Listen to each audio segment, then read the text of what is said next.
ইতিহাস সে বিস্মিত কণ্ঠে বলল, আমাদের বংশোত্তি এই মন্দিরের রক্ষক ছিল? প্রাচীনকালে আমাদের পূর্বপুরুষরা ছিলেন জ্ঞানী আর যোদ্ধা, যারা দ্বিভুবন বিদ্যা নামক একটি প্রাচীন বিদ্যার রক্ষক ছিলেন।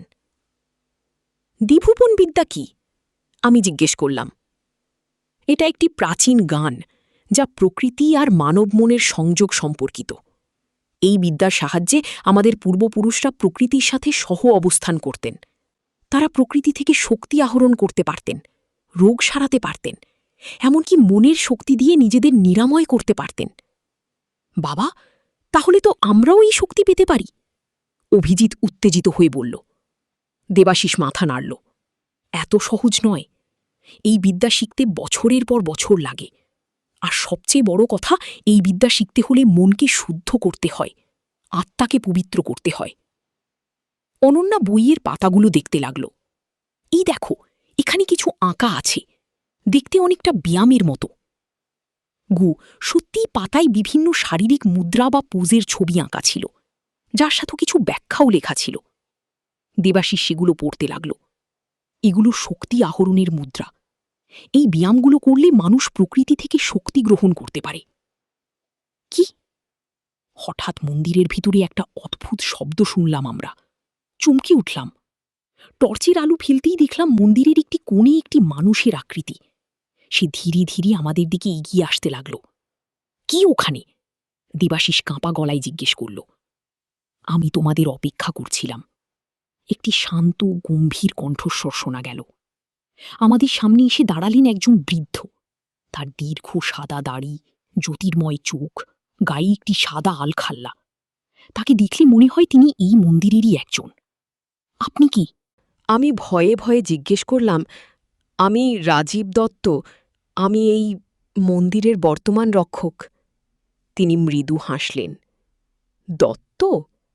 দেবাশিস চমকে উঠল। আমাদেরও পদ্ম দত্ত। আপনি কি আমাদের আত্মীয়? বৃদ্ধ হাসলেন। হ্যাঁ, আমরা একই বংশের। আমি তোমার বাবার কাকা হই। তিনি আমার সম্পর্কে তোমাদের বলেননি, কারণ আমি বহু বছর আগে এই পথ বেছে নিয়েছিলাম, মন্দিরের রক্ষক হওয়ার পথ। ঘু। দেবাশিস স্তম্ভিত হয়ে গেল। আপনি আপনি জীবিত তো?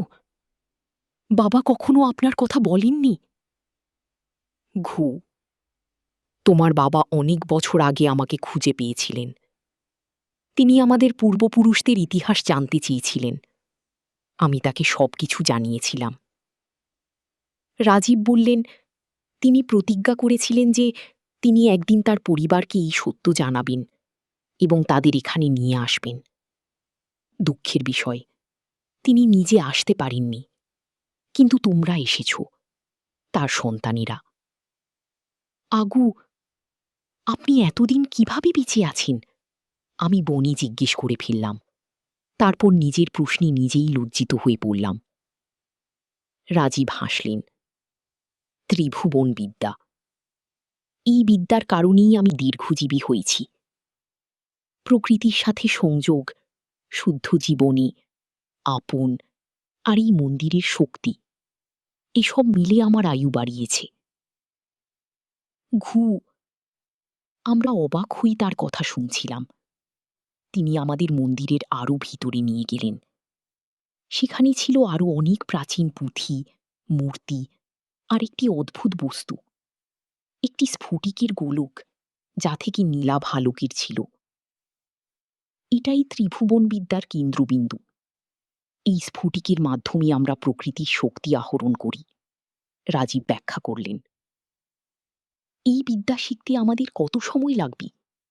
অভিজিৎ উৎসাহ ভরে জিজ্ঞেস করল। বছরের পর বছর, কিন্তু সেটা তোমাদের সিদ্ধান্ত। তোমরা চাইলে এখানে থাকতে পারো, আমার কাছে শিখতে পারো, অথবা তোমরা ফিরে যেতে পারো তোমাদের জীবনে, কিন্তু এই জ্ঞান নিয়ে যে তোমরা কারা, তোমাদের বংশী অসাধারণ ইতিহাসের অধিকারী। রাজীব বললেন। আমরা একে অপরের দিকে তাকালাম। এটা একটা কঠিন সিদ্ধান্ত। এখানে থাকা মানে আমাদের পুরো জীবন বদলে যাবে, কিন্তু ফিরে যাওয়া মানে এই অসাধারণ জ্ঞান থেকে বঞ্চিত হওয়া। আমরা কি করব? আমি দেবাশিসকে জিজ্ঞেস করলাম। দেবাশিস একটু ভেবে নিয়ে বলল, আমার মনে হয় আমাদের উচিত ফিরে যাওয়া, কিন্তু এই গানকে সাথে নেওয়া। আমরা নিয়মিত এখানে আসতে পারি, এই বিদ্যা শিখতে পারি, কিন্তু আমাদের পুরনো জীবনকেও ছেড়ে দেব না। গিয়ে রাজীব একটু হেসে বললেন, যুক্তিসঙ্গত সিদ্ধান্ত। তোমার বাবার মতোই তুমিও দেবাশিস।